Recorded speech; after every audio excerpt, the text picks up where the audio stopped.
بەناوی خۆی بەخشندەی میهرەبان سەرەتا بە خێراتنێکی هەموو لایەکتانەکەین هەموو کەناڵە میدیاییەکان بە ڕێزان کە هەمیشە پشتیوان و هاوکارمان بوون بۆ گەیاندنی دەنگی حەقمان بە شوێنە مەبەستەکان. هاوکات زۆر بە خێراتنی بەڕێز مامۆستا مستەفاکەین و پەرلەمانتاری خولی دەیەمی کوردستان کە بە نوێنەرایەتی هاوڕێکانی تری جەنابیان لێرە ئامادەن و گوێبیستی داواکانی ئێمە و بۆ دەربڕینی پشتیوانی خۆیان. بەڕێزان هەمووتان ئەزانن کە ئەمڕۆ کەسەی نۆی 2025 ساڵێک پێش ئێستا بە دەقیقی لە سەی نۆی 2024 حکوومەتی هەرێمی کوردستان پاش ڕەنجێکی نزیکی 11 ساڵەی ئێمە و ڕەنج و ماندووبوونێکی زۆرمان وەکو یەکێتی خانشینانی کوردستان و دوجار ناچاربوونمان بە تۆمارکردنی سکاڵا لە دادگای ئیتیحادی لە بەغا بە چاوساغی و ڕێنمایی و هاوکاری چەند بەڕێزێک کە یەکێک لەوانە جێی خۆیەتی ناویبێنین دکتۆر یوسف محەممەد سادق و هەروەها چەند پارێزەرێکی خۆبەخش، یەکێک لەوانە کاک بەشدار حەسەن لە هەولێرەوە و یەکێک لەوانە محەممەد مەجید ساعدی لە بەغداوە لەگەڵ پارێزەرێکی ترا توانیمان بڕیاری ژمارە 212 23/11/2022 لە دادگای ناوبرا وەرگرین بە پێویستبوونی جێبەجێکردنی یاسای ژمارە 9 خانەنشینی یەکگرتووی عێراقی لە هەرێمی کوردستانیشدا و بۆ ئەو مەبەستە دەقی بڕیارەکە دەڵێ بە حکوومەتی هەرێم و بۆ وەزارەتی دارایی هەرێم کە پێویستە ئەو یاسایە لە هەرێمیشان لەو کاتەوە بەرکار ببێت و لەو کاتەوە ملزیم بووە یاساکە یا بڕیارەکە بە جێبەجێکردنی یاساکە لە هەرێمی کوردستانیشدا. لەبەرەوە ئەو ڕۆژە بەڕاستی بۆ نسبەت ئێمەوە ڕۆژی 3 2024 کە حکوومەتی هەرێم چووە ژێرباری جێبەجێکردنی یاساکە و لە موچەی مانگی حوتەوە ئەو کاتیش موچە و ئێستا هەر ئاوا دومانێک دوا کەوتە بوو لە مانگی حوتەوە موچەکانمان بە هاوتایی وەرگرت هەرچەندە کەم و کوڕیتیا و بەڵام وەک سەرەتایەکی باش بوو، مژدەیەکی خۆش بوو بۆ خانەوادە و بۆ کەسوکاری خانەنشینان و بۆ بازاڕەکانی هەرێمی کوردستان. لەبەرەوە ئێمە لە کۆبوونەوەیەکی تایبەتماندا وەکو دەستەی باڵای یەکێتی خانشینانی کوردستان بڕیارماندا بە ناساندنی ئەو ڕۆژە واتە 3 هەموو ساڵێک بە ڕۆژی خانەنشینانی کوردستان وەک هەموو چین و کێژەکانی تر ڕۆژی دایکمان هەیە، ڕۆژی باوکمان هەیە، ڕۆژی مناڵمان هەیە، ڕۆژی ئافرەتمان هەیە، وتمان با خانەنشینانیش لەو کەنالگیری و لەو خۆشەگیری ڕزگار ببێت و ئەو ڕۆژە بەلای ئێمەوە شایستەترین ڕۆژە کە ناوی بنی لە ڕۆژی خانەنشینانی کوردستان. بە سوپاسەوە ئەوە ساڵێک بەسەر هاوتاکردنی موچەکانمانە تێپەڕ بوو و ئەمڕۆ کە 3 2025 یەکەم ساڵ ڕۆژی یادکردنەوەی ئەو ڕۆژەیە. لەبەر ئەوە سوپاس بۆ ئێوەیش کە پێم وایە پاریش لە هەمان ڕۆژە لەگەڵمان ئامادە بوون و هەر لێرەوە و لە ڕێی بەڕێز کاک مستەفاوە و لە ڕێی بەڕێستانەوە کە وەکو میدیاکار دەنگمان ئەگەین بە شوێنە پەیوەندیدارەکان داواکارین کە پەرلەمانی داهاتوومان واتە پەرلەمانتارەکانی کوردستان لە خولی دەیەمی پەرلەمانی کوردستاندا لە دەستپێکی کارەکانیان ئەم ڕۆژە بەڕەسمی و بە فەرمی بناسێنن و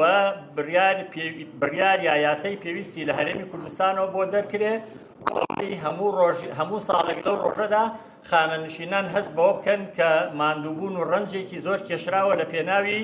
بەدیهێنانی ئەو ڕۆژەدا و بە سوپاسەوە ئێستا ئێمە لە سێبەری گەیشتن بە مافەکانمانە کات بەسەر دەبێت. بەڕێزان بەدەر لەوەیش بەدەر لە خۆشی ئەو ڕۆژە ئێمە چەند داواکار و مەطلبێکی ترمان هەیە بۆ چەندین جار و بۆ چەندەمین جار دەیدەینەوە بە گوێی بەرپرسان لە حکوومەتی هەرێمی کوردستان وەکو دۆستی خۆیان و وەکو خەمخۆرێکی هەرێمەکەمان و وەکو بەڕاستی قەیران و گرفت و کێشەی خانەوادەکانی هەرێمی کوردستان و وەکو معاناتی خانەنشینان و وەکو چۆڵی بازاڕەکانمان ئەم چەند خاڵانەی تر بۆ چەندەمین جار ئەدەیتەوە بە گوێی بەرپرساندا. تەبعەن ئەمەوێ لێرەدا ئەوە بڵێم کە ئەم نووسراوی ئێستا بەدەستمەوەیە، نووسراوی ژمارە 58 لە 13 2025 دا دوانووسراوی فەرمیمانە کە نردومانە بۆ بەڕێز وەزارەتی دارایی هەرێمی کوردستان و تێیدا زۆر بەوردی لە 6 خاڵدا کۆی کێشەکان و کۆی داواکانمان بۆ جارێکی تر خسۆتەوە بەرچاویان. ئەلبەت بە سوپاسەوە ڕەنگە گەیشتێتە دەستیان و ڕەنگە لە هەندێک خاڵیشە ئێستا بەرهەمەکەی دەبینین. یەکێک لەوانە نووسراوێکە کە لە ڕێی بەڕێوەبەرێتی گشتی ژمێریاری وەزارەتی داراییەوە نووسراوی ئاراستەی گەنجینەکانی هەرێمی کوردستان کراوە، دەڵێ ئەو خانەنشینانەی و ئەو موچەخۆرانەی کە موچەکانیان لە مانگی 12 ساڵی 2024دا ڕاگیراوە و نەدراوە، تەعەن بۆ زانیاری هەموو لایەک مانگی 24 ساڵی ڕابردوو هیچ موچەخۆرێک لە هەرێمی کوردستانە بە فەرمی موچەی وەرنەگرتووە. تەعەن لە نێو ئەوانەدا کۆمەڵی خانەنشین کە لە مانگی 7 یا 8 یا 9 ساڵی 2024دا خانەنشین بوون کە ژمارەیان لەوانەیە 3-4 کەسێک بێت لە هەموو هەرێما، چکە لە سلێمانی 400 و پێم وایە 90 یا 9 کەس لە سلێمانیا بەر ئەو کێشەیە کەوتون. ئەمانە موچەکانن لە مانگی 12 وەرنەگرتووە، زۆر بەڕاستی زۆر مەغدورن و زۆر ستەم لێکراون. یەکێک لەو خاڵانەی کە لەو نووسراوە ئێمە داوامان کردووە، ئەلبەتە بە سوپاسەوە هەرچەندە زۆر درەنگە، بەڵام ئەو نووسراوەی بەڕێوەبەرێتی ژمێریاری وەزارەتی دارایی ئاراستەی گەنجینەکانی کردووە، دەڵێ موچەکانیان بۆ سەرف کرێ لە شارەکان. هیوادارین زۆر بە زوویی ئەو کێشەیە حەل بکرێت و ئەو خەڵکە بەڕاستی مافێکی زەوتکراوە بۆ ئەوان و بەڕاستی غەدرێکی زۆر گەورەیە، چونکە کەسێک خانەنشین بێ، تەمەنی هەیە، ماندووە، نەخۆشە، هەندێکی کرێچیە، بە هەر حاڵ دەوڵەمەنیش بێ مافی خۆیەتی. لەبەر ئەوە داواکەین کە ئەو مافە بە زووترین کات بگەڕێتەوە ئەو نووسراوە جێبەجێ بکرێت. خاڵێکی تر لەو خاڵانەی ئێمە داوامان کردووە، ئێستا لەم هاتنی موچەی مانگی 6 لە بەغداوە بڕێکی پارەی تقریبان ئەتوانم بڵێم نزیکەی 40 ملیار دینار بە زیاتر لە مانگەکانی پێشوو موچە هاتووە، لە زمنی موچەیە هاتووە بۆ هەرێمی کوردستان. ئەمە قسەی زۆری لەسەر دەکرێت، بۆچی سەرف دەکرێت، بۆ چۆن سەرف دەکرێت. ئێمە بە وردی بە دوواداچوون و متابعە بۆ ئەم مەوزوعە ئەەکەین. ئەو بڕە پارە زیادەیە جگە لەوەی کە لە مانگی 6 کۆمەڵێک لە خانەنشینانی ساڵی تازە بەداخەوە ئەوانیش موچەکانیان کەوتە مانگی 6 و لەگەڵ ئەوەیشدا هەندێکی تر ماون کە چاوەڕێیە کرێت لە موچەی مانگی 7 کە ساکەی ئەدرێ، موچەی 7 مانگ و ئەمانەی کە ئێستا دراوە پێیان و ئەیان درێتێ موچەی 6 مانگ، دەڵێن ئەو بڕە زیادەیەک وایە بۆ ئەوانە لە حاڵێکە کە ئەوانە پێویستە پێشتر خەمیان بخورایە و ئێمە بە بۆچوونی ئێمە لە پارەکەی کە مانگانە بۆ هەرێم هاتووە پارەی ئەوانیشی تایە حساب کراوە. لەبەرەوە هیوادارین کە هەندێک هەواڵیشمان بیستوە لە هەندە سەر چاوەی ڕۆژنامەوانیەوە کە ئەو بڕە زیادەیە هاتووە بۆ ئەوەی کە بدرێت بە پاداشتی ئەو خانەنشینانەی کە مستحقی ساڵە موچەن بە تەواوی دەرماڵەکانەوە کە ئەوە دەبێ عێراق دەفعیکا لەم خانەنشینە تازانە. و من لەگەڵ بەڕێوەبەرێتی گشتی ژمێریاری بەڕێوەبەری گشتی خانەنشینی هەولێر قسەم کرد سەبارەت بەوە، وتی ئەو بڕەپارەیە بە ناوێکی تایبەتەوە نەهاتۆ بۆ ئەوان، بەڵام ئەوە حکوومەت و وەزارەتی دارایی دواتر خۆی دەبێ حساب بکات ئەگەر بۆ ئەوان سەرفکرێ. ئێمەش پێمان خۆشە و شتێکی باشە. لێرەوە داواکەم کە ئەوش ئینساف بدرێ بەو خانەنشینانەی کە خزمەتەکانن لە 25 ساڵ و بەرەوژوورە کە شمولی ئەو ساڵە موچەیە دەکەن، بە تایبەتی بەداخەوە تا ئێستا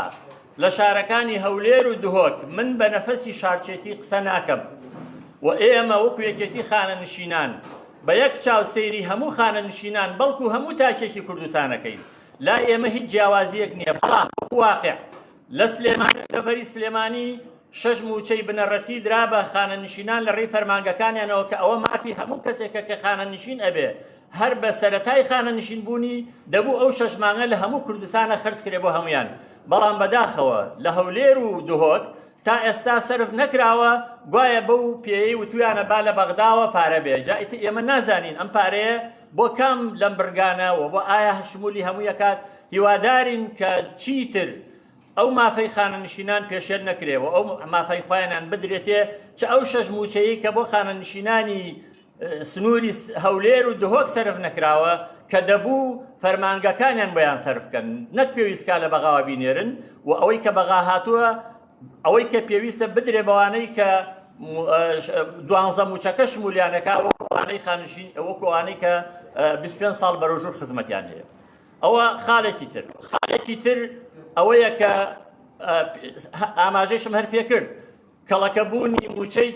چەندین هەزار خانەنشین ئەوە بوو لە مانگی شەشە ئینجا هەندێکیان مانگی 6 مانگیان وەرگرت لە ماڵعلم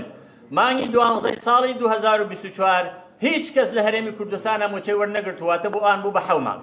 ئێستا ژمارەیەکی زۆریان ماون کە لە مانگی 7 و دەژڵێن هەندێکیان ئەکەونە مانگی 8. باشە کەی وەکو کردەواری ئەڵێ شیردا بۆ داپیردا کەی مانگی 7 و کەی مانگی 8 ئەدرێ تا ئەوان ئەو داوا ئەکەین لە بەرپرسانی بەتایبەتی وەزارەتی دارایی و بەتایبەتی لە شخصی وەزیری دارایی بەڕێز کە خۆی کەسێکی لە ناو ئەم میلەتەوە هەڵقڵاوە و کەسێک کە هەستەکە بە معاناتی ئەو خەڵکە هیوادارین کە